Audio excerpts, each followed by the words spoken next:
Hello everyone. आज हम लोग प्रेपोजिशन का अगला सीरीज पढ़ेंगे। ठीक है, इस सीरीज में हम लोग पढ़ेंगे कि ऑफ प्रेपोजिशन का, यहाँ पे आपको ये लाइट की वजह से दिख रहा होगा, ये ऑफ है, थोड़ा सा दिक्कत होगा दिखने में लाइट की वजह से। ये ऑफ प्रेपोजिशन के बारे में आज हम लोग पढ़ेंगे। ठीक है, देखिए अब यहाँ पे समझिएगा, ऑफ प्रेपोजिशन का प्रयोग सोर्स के लिए हम करते हैं। जैसे किसी चीज का निर्माण होता है ना, तो मेड ऑफ, मेड के साथ हम फ्रॉम का भी यूज करते हैं, तो ये सोर्स। फिर ऑफ का प्रयोग हम जैसे डाई ऑफ, मरने के अर्थ में करते हैं। और इस ऑफ प्रेपोजिशन का प्रयोग हम पोजेशन यानी किसी से अधिकार दर्शाने के रूप में हम करते हैं। ठीक है, देखिए हम क्या बोल रहे हैं कि ऑफ प्रेपोजिशन के साथ, ऑफ प्रेपोजिशन का प्रयोग हम बहुत सारे वर्ब्स के साथ करते हैं जिसका मीनिंग अलग अलग होता है। उसी में से ये कुछ मेन जो पॉइंट है जो सबसे ज़्यादा एग्जाम से में पूछे जाते हैं कि अगर कोई बीमारी से व्यक्ति मरता है तो उसके साथ हम ऑफ प्रेपोजिशन का प्रयोग करते हैं। यदि कोई व्यक्ति बीमारी छोड़कर, जैसे भूखा से मर जाए, भूख से मर जाए, या उसको हार्ट अटैक आ जाए, या किसी और कारण से वो मर जाए, एक्सीडेंट से मर जाए, तो उस केस में हम फ्रॉम का प्रयोग करते हैं। लेकिन अगर कोई ना कोई बीमारी से मरे तो ऑफ का प्रयोग करते हैं। एक ये बात। दूसरा कि हम पोजेशन के लिए भी ऑफ का प्रयोग करते हैं। पोजेशन मतलब अधिकार। जैसे बोलते हैं ना कि राम्स काव यानी राम की गाय। अब इसको ना द काव ऑफ राम हम ऐसे भी बोल सकते हैं। तो ये अधिकार है क्योंकि राम और गाय के बीच में संबंध, एक दूसरे पर अधिकार है। जैसे राम गाय पे अधिकार दर्शाएगा तो उसको बोलते हैं इंग्लिश में पोजेशन। तो पोजेशन दर्शाने के लिए हम ऑफ प्रेपोजिशन का प्रयोग करते हैं। तो यहाँ पे हम ऑफ का भी प्रयोग करते हैं, डाई ऑफ और सोर्स। सोर्स मतलब किसी चीज का निर्माण होना, तो उसमें हम ऑफ का ही प्रयोग करते हैं। अब यहाँ पे आ जाइए, जैसे लिखा हुआ है, देखिए यहाँ पे हम लिख भी दिए हैं कि डाई फ्रॉम जब करेंगे ना तो विदाउट डिजीज, जैसे किसी और कारण से किसी की मृत्यु हो जाए तो उसके साथ डाई ऑफ ना करके हमको क्या लगाना पड़ेगा, डाई फ्रॉम लगाना है। यहाँ पे देख लीजिए, जैसे कुछ एग्जाम्पल्स यहाँ पे दिए हुए हैं कि this table is made of would. तो ये क्या एक सोर्स के रूप में यहाँ पे दिया गया है कि ये लकड़ी से ना ये बना हुआ है। तो this table is made of would, तो यहाँ पे हम ऑफ का प्रयोग करेंगे। उसके बाद देखिए, his grandfather died of cancer. तो ये कैंसर एक बीमारी है जो जिसके साथ हम किसका प्रयोग करेंगे, ऑफ प्रेपोजिशन का। अगर ये बीमारी से नहीं किसी और कारण से ये व्यक्ति मरता तो यहाँ पे ऑफ नहीं फिर फ्रॉम का हम प्रयोग करते हैं। लेकिन ये बीमारी से मृत्यु की बात हो रही है तो यहाँ पे हमको किसका प्रयोग करना पड़ेगा, ऑफ का।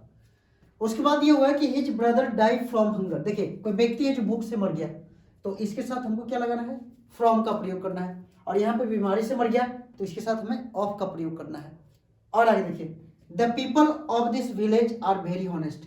कि इस गांव के लोग, तो देखिए लोगों का अधिकार और ये पीपल, जैसे इस ये जो पीपल है ये किस पे अधिकार है, तो गांव पे, इस गांव पे, क्योंकि इसी गांव को लोग हैं।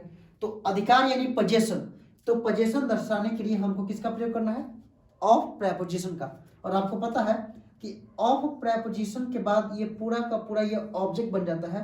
तो आपके साथ सब्जेक्ट कौन रहा, द पीपल।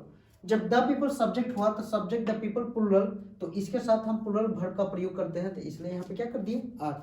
जैसे किसी के मन में ये भी ख्याल आता है कि विलेज सिंगुलर है तो यहाँ पे इज कर देंगे। तो ये ऑब्जेक्ट है तो सब्जेक्ट के अनुसार हम वर्ब का प्रयोग करेंगे। उसके बाद देखिए, इंक्वायर के साथ ना ऑफ का भी प्रयोग करते हैं, इंक्वायर के साथ इनटू का भी प्रयोग करते हैं, और भी बहुत सारे प्रेपोजिशन है जिसके इंक्वायर के साथ हम करते हैं। लेकिन ऑफ का प्रयोग हम तब करेंगे ना जब किसी व्यक्ति से हम कुछ जांच पड़ताल करेंगे, इंक्वायर करेंगे, तब हमको क्या लगाना है, ऑफ का प्रयोग करना है। जैसे कि एग्जांपल दिए हुए हैं कि the police will inquire of watchman. ठीक है, रिगार्डिंग दिस केस या रिगार्डिंग दिस इशू, किसी मुद्दे के समक्ष वह वॉचमैन से पूछताछ, मतलब पुलिस इंक्वायर करती है। तो इस एक वॉचमैन एक पर्सन हो गया, ये क्या है, पर्सन है। तो पर्सन में हमको क्या यूज करना है, तो ऑफ लगाना है। तो यहाँ पे हम ऑफ प्रेपोजिशन का प्रयोग कर दिए, किसके साथ, इंक्वायर के साथ। यहाँ इंक्वायर है तो ऑफ का हम प्रयोग कर दिए। ठीक है, अच्छा और समझिए, जितना भी हम ऑफ का प्रयोग करेंगे ना, ऑफ का किसी भी प्रेपोजिशन का प्रयोग करेंगे ना, तो इसमें एक दो बात एकदम जनरली याद रखना है कि प्रेपोजिशन का प्रयोग हम हमेशा नाउन के साथ करते हैं। इसके बाद कोई ना कोई नाउन होना चाहिए। अगर नाउन यहाँ पे नहीं है तो इस पूरे वाक्य में कहीं ना इस प्रेपोजिशन का नाउन या प्रोनाउन कहीं पे जरूर दिया होगा जो इसका मीनिंग को कन्वे करता होगा। तो इस हिसाब से ख्याल रखना है। और आगे दिया हुआ है कि डिस्पोज के साथ भी हम ऑफ का प्रयोग करते हैं जब इसका मीनिंग होता है सेल आउट यानी बेचना। डिस्पोज ऑफ मतलब सेल आउट यानी बेचना। जैसे I want to dispose of my property. Of my property मतलब कि अब जैसे देखिए डिस्पोज के साथ और भी प्रेपोजिशन का प्रयोग होता है, लेकिन यहाँ पे बेचने के सेंस में है तो ऑफ का प्रयोग किए कि देखिए डिस्पोज ऑफ मतलब यहाँ पे समझ जाना है कि बेचना सेंस दे रहा है। हालांकि डिस्पोज मतलब एक होता है बर्बाद करना, उसको दफन करना, ठीक है, उसको मिटा देना, ये भी मीनिंग होता है डिस्पोज का, लेकिन यहाँ पे बेचना के अर्थ में दिया हुआ है तो I want to dispose of my property, तो यहाँ पे ऑफ का प्रयोग करेंगे, ठीक है। और जैसे ये दो ऐसे वर्ब्स का हम जिक्र किए जो कई बार ये पूछा हुआ है, इसके अलावा और भी इसी तरह से यहाँ पे प्रेपोजिशन पूछा हुआ है, जैसे made of, composed of, consist of, seek of, ये सबसे बहुत बार प्रश्न पूछा हुआ है। जैसे मेड ऑफ का प्रयोग हम बनाना करते हैं ना कि बनाने के अर्थ में यूज करते हैं, तो उसी तरह से कंपोज ऑफ का भी यूज करते हैं बनाने के अर्थ में। फिर कंसिस्ट ऑफ, ये सब का अर्थ वही देता है बनाना। और सीक ऑफ मीन्स होता है तंग करना, किसी को जैसे बार बार किसी चीज के लिए ना तंग करना, उसको हम बोलते हैं सीक ऑफ।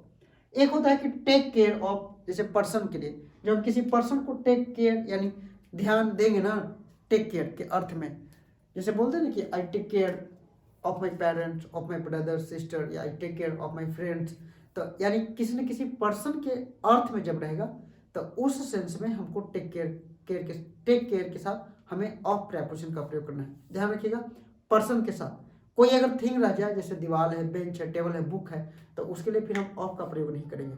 लेकिन यहाँ पे एक व्यक्ति के लिए बोलेंगे, जैसे देखिए I take care of my parents, तो ये पेरेंट्स कोई ना कोई व्यक्ति है, तो इसके लिए हमें टेक केयर के साथ हम ऑफ प्रेपोजिशन का प्रयोग करेंगे, ठीक है। देखिए अब एक बार समझ लीजिए बात को, ये ऑफ प्रेपोजिशन जो होता है तो इसको अगर हिंदी करेंगे ना हम लोग, तो हिंदी इसके साथ कई मीनिंग देते हैं, जैसे का, के, की, से भी अर्थ में होता है, में भी अर्थ में होता है। में जैसे हम इसको वाक बनाते हैं ना कि राम दो भाइयों में सबसे लंबे थे, तो उसमें ऑफ लगाते हैं, वो कंपैरिजन नहीं दर्शाता, वो सिलेक्शन दर्शाने के सेंस में हम उसका ऑफ का प्रयोग करते हैं। तो वो छोटी छोटी बातें, बहुत सारी चीज़ें हैं ऐसे जहाँ पे हम ऑफ का प्रयोग करते हैं। लेकिन एक छोटा संकीर्ण, ये ब्रीफली में एक चीज़ हम आपको बताएं कि जिससे एग्जाम में पूछता प्रश्न है, तो इस बात को आप लोग इसको पढ़िए और प्रीवियस क्वेश्चन जो पूछा हुआ है उसको बनाइए, ठीक है। तो मिलते हैं फिर अगले प्रेपोजिशन के सीरीज में, ठीक है, बाय।